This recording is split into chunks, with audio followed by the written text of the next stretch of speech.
요즘 TV와 인터넷을 보면 참 많은 광고들이 등장을 합니다. 특히 요즘 월드컵 때문에 월드컵 경기를 보시느라고 또 한국과 스웨덴의 경기를 보면서 참 속이 많이 타셨을 겁니다. 속이 타는 상황 중에 전반이 끝나고 후반하기 그 사이 15분인데요. 15분 동안 광고를 참 많이 합니다. 속이 굉장히 많이 타셨을 거예요. 그때 콜라 광고가 쫙 하고 나옵니다.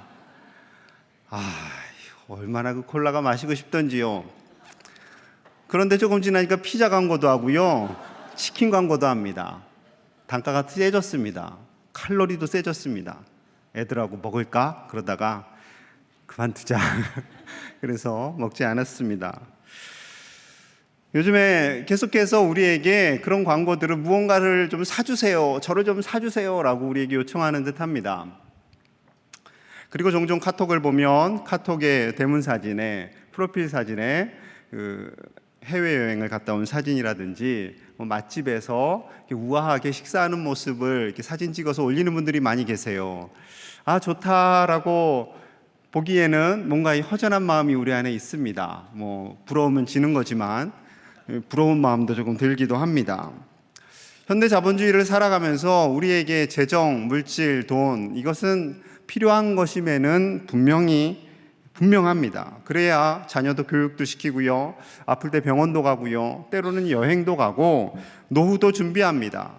참 돈이 요긴 한데 오늘 예수님의 생각은 조금 다릅니다. 오늘 본문에 읽지 않았지만 그 앞절에 24절에서 예수님께서 돈에 대해서, 재정에 대해서 어떻게 정의를 내리시는지 말씀하고 계세요. 우리 화면을 통해서 혹은 성경을 통해서 함께 보겠습니다. 24절 시작.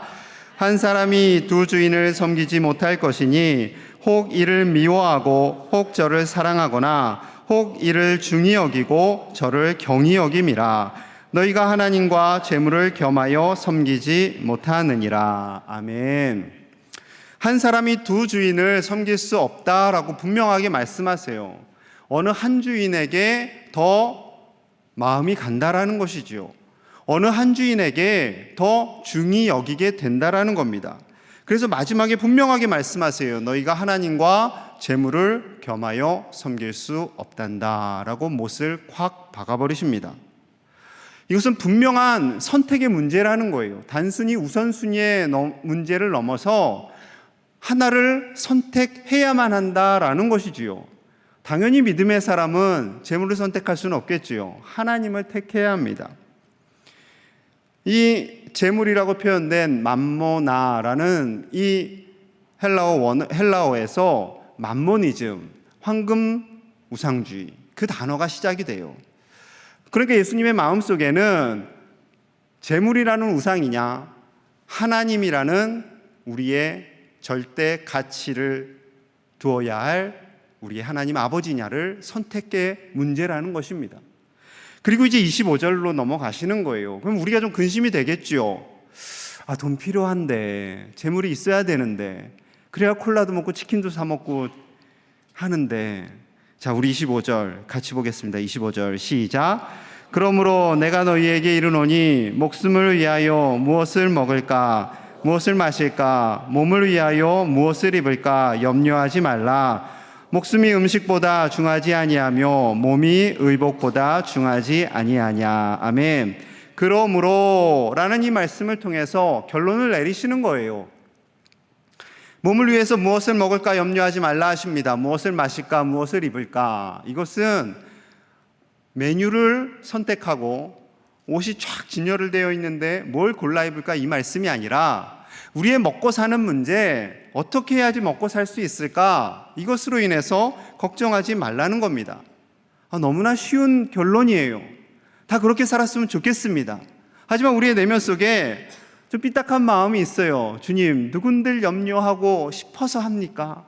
누군들 걱정하고 싶은 사람이 얼마나 되겠습니까? 이렇게 반문을 하고 싶지요.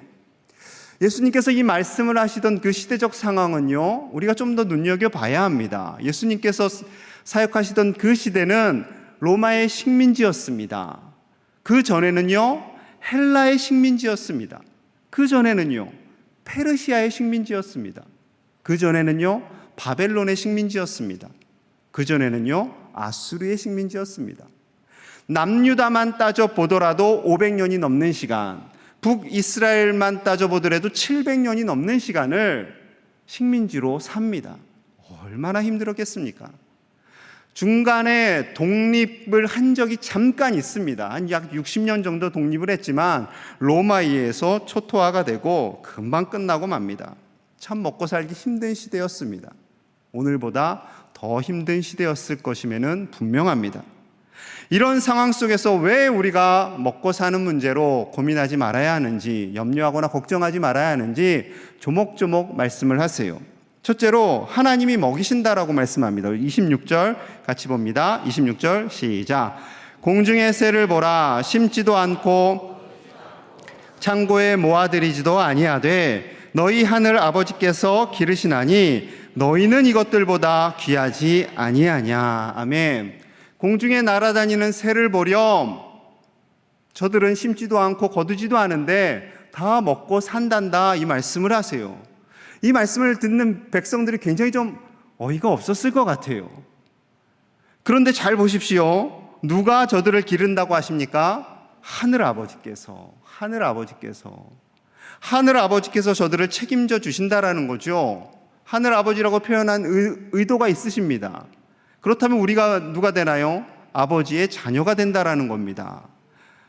자녀도 아닌 저 새들도 저렇게 먹이고 입히고 책임지는데 자녀인 너희들을 책임져 주지 않겠니? 라고 말씀하시는 거예요. 그래서 이러한 새들보다 너희가 훨씬 귀해, 말로 할 수 없을 정도로 귀해라는 것이지요. 하나님께서 자녀된 우리의 삶을 반드시 책임져 주실 줄로 믿습니다. 믿으셔야 됩니다. 자, 두 번째로는 생명의 주관자가 하나님이시다 하세요. 27절 말씀 같이 봅니다. 시작. 너희 중에 누가 염려함으로 한 자라도 더할 수 있겠느냐. 아멘. 키의 원어적인 의미에는요, 생명이라는 의미가 있어요. 그러니까 키를 늘린다라는 것은 생명을 늘린다, 더 오래 살게 한다라는 거예요. 우리는 다 건강하게 오래 살고 싶습니다. 그러시지요? 건강하게 오래 살고 싶어요. 아프면 힘듭니다. 그런데 그 오래 살고 싶은 그것조차도 우리의 소관이 아니라는 거지요. 하나님의 소관입니다. 하나님께서 우리에게 건강을 주실 것이고요. 심지어 극단적으로는 이 땅에서 호흡이 끝나는 그 순간에는 예수 그리스도로 말미암아 우리는 영원한 생명을 누리게 되는 줄로 믿습니다. 그 영원한 생명의 축복을 받았는데 우리가 이 땅에서 염려하고 걱정한다고 이 땅에서의 삶이 하루 이틀 더 길어지는 것으로 기도하고 염려하고 걱정하는 것, 그것이 하나님 보시기에 안타깝다라는 겁니다. 그리고 세 번째로 입히시는 분이 하나님이세요. 우리 28절과 29절 같이 봅니다. 시작. 또 너희가 어찌 의복을 위하여 염려하느냐. 들의 백합화가 어떻게 자라는가 생각하여 보라. 수고도 아니하고 29절. 그러나 내가 너희에게 말하노니 솔로몬의 모든 영광으로도 입은 것이 이 꽃 하나만 갖지 못하였느니라. 아멘. 들에 핀 백합화, 그 꽃을요 솔로몬하고 비교를 합니다. 예수님께서 그 백합화 한 송이를 솔로몬이 누렸던 부귀 영화와 비교를 하시는데 어느 게 더 아름답다? 꽃이 더 아름답다라는 거예요. 여러분 가슴에 새기셔야 됩니다. 이 말씀이 그냥 머릿속으로 스쳐 지나가시면 안 돼요. 하나님의 관점은요, 솔로몬이 누렸던 그 엄청난 부귀영화, 부인과 뭐 이렇게 기타 등등의 1000명 엄청난 부귀영화를 누렸다고 하죠. 그가 누렸던 그 엄청난 부귀영화도 꽃 하나만 못하다라는 거예요. 하나님의 관점에서. 이것은 우리에게 엄청난 충격의 메시지입니다. 우리가 이 땅에서 열심히 먹고 사는 문제에 아둥바둥하면서 삽니다. 요즘 거의 대부분 맞벌이를 합니다. 예, 어려워서 맞벌이도 하지만 상대적 빈곤감에 의해서 맞벌이도 합니다. 그런데 그 모든 아둥바둥하며 살아가는 그 모습, 잘 먹고 잘 살아야지요. 하지만 하나님 보시기엔 어떻다고요? 꽃 하나만도 못하다라는 거예요. 우리는 수많은 것을 이렇게 채우려고 하는 욕망이 있습니다. 우리가 가진 통장이 차곡차곡 쌓여지면 기분이 좋습니다. 좋은 차를 사면 기분이 좋고요. 좋은 아파트를 사면 더더욱 좋겠지요. 그런데 이러한 모든 수고가 하나님 보시기에는요, 꽃 한 송이만 못하다라고 하신다면 참 우리의 마음이 좀 흔들릴 것 같습니다. 내가 여기서 왜 수고하고 왜 이렇게 애쓰며 살아가야 할까라는 생각이 듭니다. 이런 생각이 지금 우리뿐만 아니라요, 이 말씀을 듣고 있는 이스라엘 백성들의 마음속에 그 말씀이 잘 와닿지 않는 거예요. 예수님 보시면 알지요. 너무나 충격적입니다. 그냥 우리가 일상적으로 듣는 말씀이었지만 이 말씀을 하신 예수님의 의도를 파악한 이스라엘 백성들은요, 굉장히 충격을 먹었습니다. 그리고 이것이 쉽게 와닿지 않았을 것이 분명합니다. 이전 교회에서 제가 이 말씀을 가지고 성경 공부를 했더니 어느 집사님이 그러시는 거예요. 에휴, 목사님은 현실을 모르시잖아요. 저도 이 땅에서 살아가고 있습니다. 저희 세계 굉장히 쉽지 않습니다. 쉽지 않아요. 목사님들만 힘든 것도 아니고 성도님들만 힘든 세상도 아닙니다. 다 같이 함께 살아가는 세상입니다.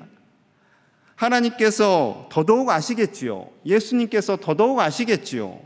예수님의 말씀에 동요되고 받아들이기 어려워하는 그 사람들을 향해서요, 30절의 말씀을 던지십니다. 30절 같이 봅니다. 시작. 오늘 있다가 내일 아궁이에 던져지는 들풀도 하나님이 이렇게 입히시거는 하물며 너희일까 보냐 믿음이 작은 자들아. 오늘 아름답게 피었다가 내일이면 지게 되는 그저 불쏘시개로 사용될 수밖에 없는 그런 꽃도 이렇게 입히시는데 하물며 자녀된 너희들을, 우리를 책임지지 않겠느냐라는 예수님의 말씀입니다. 책임지신다라는 거죠. 그런데 그 다음 말씀이 조금 기분이 상합니다.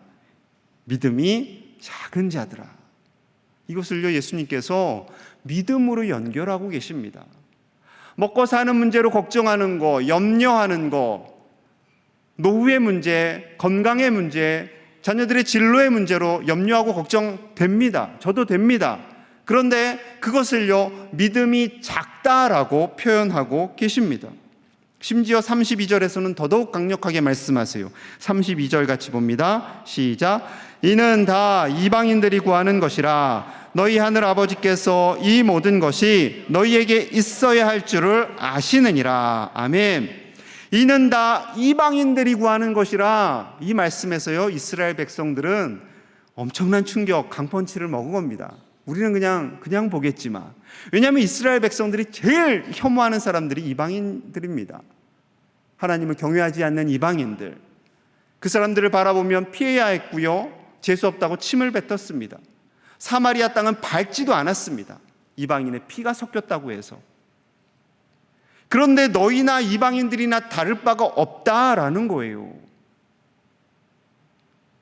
얼마나 마음이 상했을까요? 이렇게 말씀하신 의도가 있습니다. 이스라엘 백성들은요, 아브라함의 후손이지요. 아브라함을 믿음의 조상으로 섬겼습니다. 그리고 모세가 준 율법을 굉장히 높은 가치로 여겼습니다.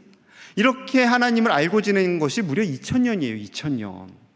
2000년 동안 야훼 하나님을 섬기고 살았고요. 1500년 동안 율법을 지키고 살았습니다. 그들의 내면 속에는 하나님은 내가 좀 알지, 율법은 좀 알아 라는 그런 강력한 자부심이 있었습니다. 그런데 그러한 자부심을 갖고 있는 그들에게 너희나 이방인들이나 다를 바가 없단다 라고 주님이 말씀하셨을 때 그들이 받았던 충격은 엄청난 것이었습니다. 만약에 예수님께서 지금 우리에게 오셔서 주일 예배를 드리고 이 금요일 황금 같은 시간에 나와서 예배하는 저와 여러분들을 향해서 우리들이나 안 믿는 사람들이나 별 차이가 없다라고 그러시면 굉장히 저부터 마음이 상할 것 같습니다. 사랑하는 여러분, 우리가 이 땅 가운데 때로는 살아가면서 어려움도 있고요, 아픔도 있고요, 속상한 일들이 있습니다. 때로한 그러한 일들이 물질로 인해서 해결될 때가 있어요. 얼마나 그것이 필요하겠습니까? 그로 인해서 우리는 물질의 소중함을 압니다. 그리고 그것으로 인해서 때로는 염려하고 근심합니다. 참 많은 염려들이 있어요. 그런데 우리 주님께서 그 염려라는 단어로 인해 우리의 마음이 깨어진다라는 겁니다. 이 염려라는 단어는요, 분열, 깨어짐 이런 의미가 포함되어 있어요. 염려를 통해서 우리의 마음이 깨어지고 우리의 마음이 갈라질 때 사단이 그것을 즐거워합니다. 그리고 그것으로 인해 관계까지 깨버리고요, 공동체도 깨버립니다. 그래서 잠언 4장 23절에 이렇게 말씀합니다. 자, 함께 봅니다. 시작. 모든 지킬 만한 것 중에 더욱 내 마음을 지키라. 생명의 근원이 이에서 남이라. 아멘. 우리의 마음이 깨지지 않고 나뉘지 않고 오직 하나님을 바라볼 수 있도록 하는 것, 그것이 바로요, 다른 것이 아니라 믿음입니다. 예수 그리스도를 구주로 믿습니다 라는 이 단순한 고백을 넘어서 이 믿음은 엄청난 힘과 능력을 가지고 있다라고 오늘 주님께서 말씀하고 계시는 겁니다. 이 믿음을 추상적인 것이 아니라, 그냥 단순히 지식적인 것이 아니라 우리의 삶 속으로 가슴 깊이 새기실 수 있는 저와 여러분들 되시기를 소망합니다. 황교진 집사님이라는 분이 계세요. 사진을 잠깐 보시면 굉장히 남자답게 생기셨죠. 멋진 건축가를 꿈꾸면서 이제 대학원을 준비하고 있을 때였습니다. 이 어머님께서는 이 밤과 낮이 바뀐 삶을 사셨어요. 서울살이 중에 동대문에서 일하는 분들이 있습니다. 도매업에서 일하는 분들은 밤에 출근을 해요. 밤새 새벽 내내 깨어 있다가 낮이 되면 퇴근을 하십니다. 이제 그런 일을 계속해서 하고 있었는데 이 아들의 소망은 이 어머니에게 정말 행복한 집을 지어드리고 싶은 것이었어요. 근데 1997년, 약 지금으로부터 21년 전이죠. 이 추운 겨울에 뇌출혈으로 어머니께서 쓰러지십니다. 너무나도 놀래가지고 이제 중환자실에 3개월, 그리고 이제 일반 병실로 5개월, 그런 시간을 보내다가 병원에서 더 이상 손을 쓸 수 없습니다. 집으로 모셔가십시오라는 소식을 듣게 됩니다. 청천벽력과도 같았지요. 이 아들 일도 해야 되는데 이 아들이 모든 것을 다 책임져야만 했습니다. 그래서요, 백수가 되어서요, 어머니를 돌보기를 시작합니다.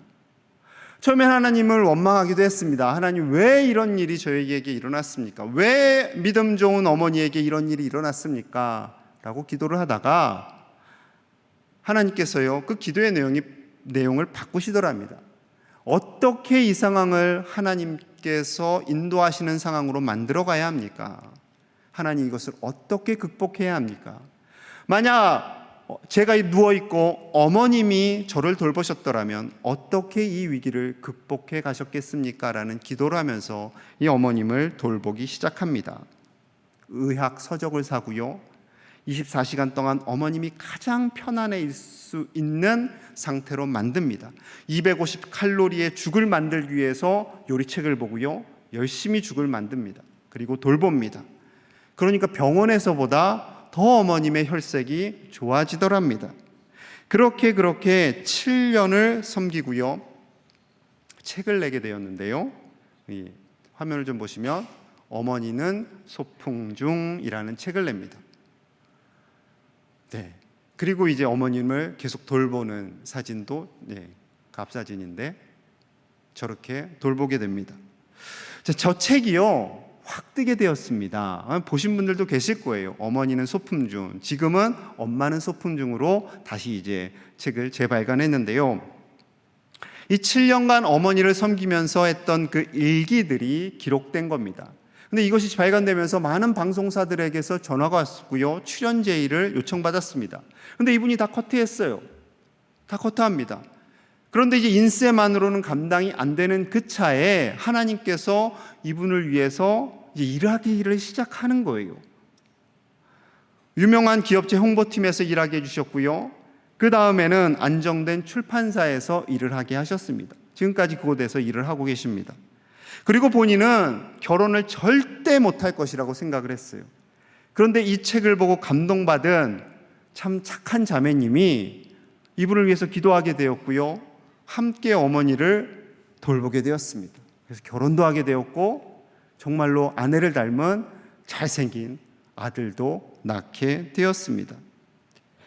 하나님께서는 이 어려운 순간 속에서 이 집사님에게요, 왜라고 질문하지 않고 어떻게 라고 질문하게 하시고, 자기가 꿈의 소망이었던 작가도 되게 하시고, 좋은 곳에 취직도 하게 하시고, 좋은 아내도 만나게 하시고, 자녀도 낳을 수 있게 되었습니다. 그런데 이 모든 것이요, 누워있는 어머니 덕분이었습니다. 누워서 아무 말씀하지 못하는 그 어머니를 통해 하나님이 일하셨고, 황 집사님은 흔들리지 않는 믿음을 갖게 되었고 20년 동안 열심을 다해 어머니를 섬겼습니다. 그리고 제가 자료를 좀 조사했더니요, 작년 가을에 돌아가셨더라고요. 이 황 집사님께서 자신이 쓰는 이 브런치라는 이 일기처럼 쓰는 글에 이렇게 기록을 했습니다. 사랑하는 어머니를 즐겁게 만날 곳이 있다는 사실은 하나님이 살게 하신 이 땅에서 무엇을 조차 살 것인지에 대한 답을 알려준다. 헷세드의 그 사랑, 부활, 천국이 있다는 것이 얼마나 기쁜가. 끝까지 믿음으로 달려갔고 그 어머니를 돌봤고, 그리고 훗날에 다시 만날 그날을 소망하며 어머니를 놔드릴 수 있었습니다. 믿음의 사람은 이렇게 살아가야 하는 줄로 믿습니다. 환경은 어렵습니다. 환경을 바라보면 눈물이 날 것 같고요, 앞이 콱 막혀 있는 것 같고요, 어떻게 살아가야 할지 모르는 그 상황 속에서 하나님께서 그 길을 열어가시는 거예요. 하나님께서 우리의 앞날을 이렇게 순적하게 인도해 가시는 줄로 믿습니다. 왜냐고요? 하나님이 다 아시기 때문에 그래요. 우리가 아까 읽었던 32절 하반절에 너희 하늘 아버지께서 이 모든 것이 너희에게 있어야 할 줄을 어떻다고요? 아시느니라. 아십니다.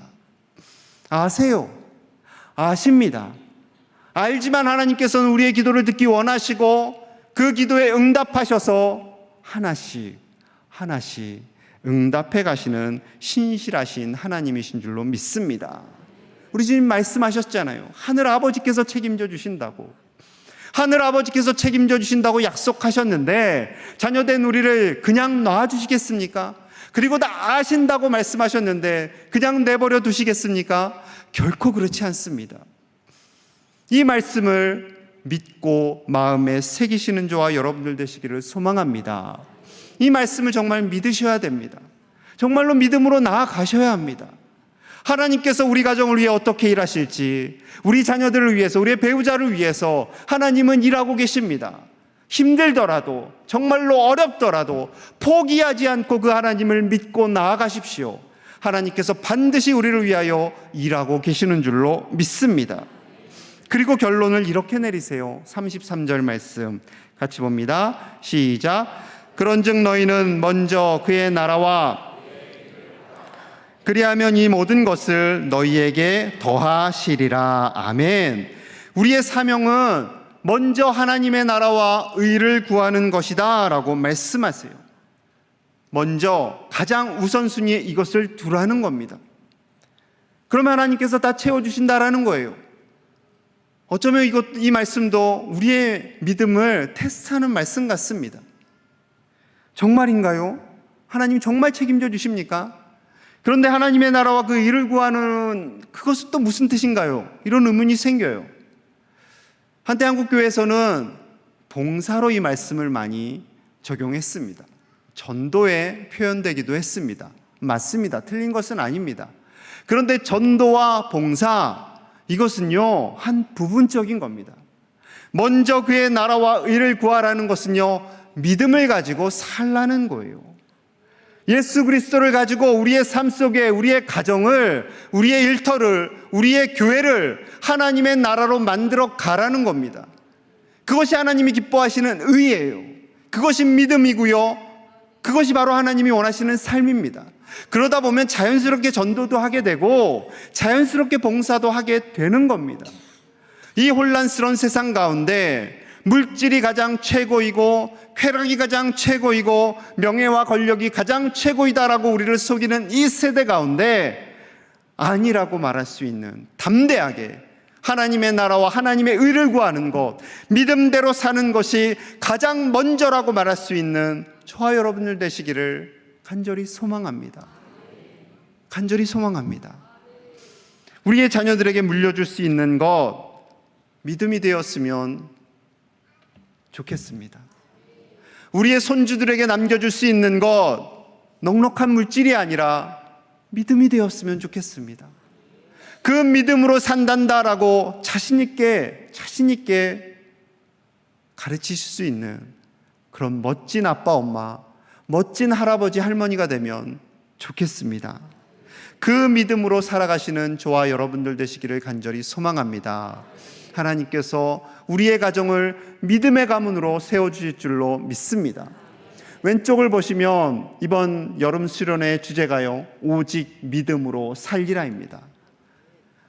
다시 한번 읽어봤으면 좋겠습니다. 시작. 오직 믿음으로 살리라. 그냥 믿음으로 살리라 해도 되는데요, 강조하시는 거예요. 오직. 왜 그렇겠습니까? 우리의 믿음이 연약하니까 정말 믿음으로 살 수 있을까라는 생각이요, 우리 안에 있는 거예요. 그런데 하나님은 분명히 말씀하십니다. 오직 믿음으로 살리라. 이번 수련회를 그렇게 기대하며 소망하는 저와 여러분들 되기를 축복합니다. 하나님께서 이 어려운 세대 가운데 정말 믿음으로 살 수 있단다라고 말씀하시는 그 말씀이 우리 가슴에 새겨지고, 그 믿음으로 우리의 가정을 변화시키고 우리의 일터를 변화시키고 믿음의 사람은 어떻게 살아가야 하는지를 깨달아 그 믿음의 사람으로 세상을 변화시켜 나가시는 저와 여러분들 되시기를 간절히 소망합니다.